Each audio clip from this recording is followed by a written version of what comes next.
আসসালামু আলাইকুম প্রিয় দর্শকবৃন্দ, সবাই কেমন আছেন? তুবা ইলেকট্রিকের পক্ষ থেকে সবাইকে স্বাগতম। আজকে নিয়ে আসলাম আপনাদের মাঝে দুটি বেডরুম মানে টিন শিট বেডরুম ওয়ারিং দেখাবো আপনাদের ইলেকট্রিক। আমরা প্রথমে ড্রেসটা করে নিচ্ছি, যেহেতু ওয়াল কাটাকাটি হবে।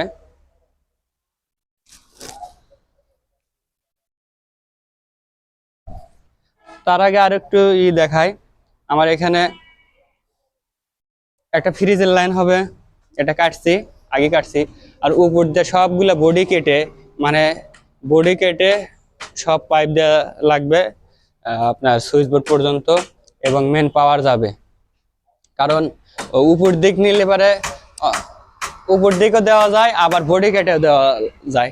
তাই এই মহাজনটা বডি কেটে যেহেতু নিব, আমি বডি কেটে লাইনগুলো করব, আপনারা সবাই দেখবেন অবশ্যই। আর এখানে আমার এই বেডের পাশেই আছে থ্রি গ্যাং বক্স হবে, থ্রি গ্যাং বক্স।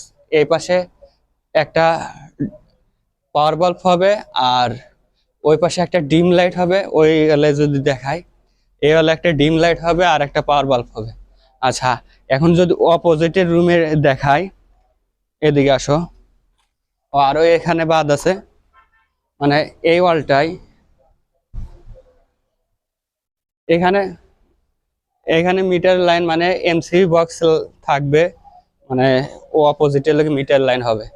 আচ্ছা, আমি ওই রুমে দেখাই।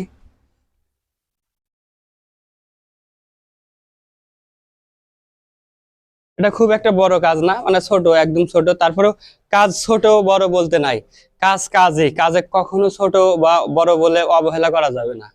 সেই কারণে আমি চেষ্টা করলাম আমার এই কাজটাও আমি আপনাদের মাঝে শেয়ার করার জন্য। আচ্ছা, আমার এখানে বেড থাকবে, এটা হচ্ছে গিয়ে উত্তর দিক মাথা থাকবে, বেডের পাশে সুইচ বোর্ড থাকবে, উপরে একটা ডিম লাইট একটা পাওয়ার বাল্ব থাকবে, আর এই পাশে একটা পাওয়ার বাল্ব থাকবে। আমার কাজ এ পর্যন্ত, শুধু কাজ কাটাকাটিটাই বেশি করা লাগবে। কারণ আমার ওই লাইট পয়েন্ট থেকে বডি দিয়ে মানে ওয়াল কেটে, পুরাটাই ওয়াল কেটে বডি দিয়ে এই লাইট পয়েন্ট থেকে আবার আর একটা রুমে আমার ওই সেম সিস্টেম নেওয়া লাগবে।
যদি ভিডিওটা ভালো লেগে থাকে তাহলে অবশ্যই আপনাদের মূল্যবান মতামতটা জানানোর চেষ্টা করবেন। সবাই ভালো থাকবেন। আর আমার পেজ থেকে যদি তুবা ইলেকট্রিক পেজ থেকে যদি আপনারা দেখে থাকেন তাহলে অবশ্যই একটা লাইক অথবা ফলো দিয়ে পাশে থাকবেন। আর যদি ইউটিউব চ্যানেল থেকে দেখে থাকেন তাহলে অবশ্যই সাবস্ক্রাইব করে পাশে থাকবেন। ধন্যবাদ সবাইকে। আসসালামু আলাইকুম।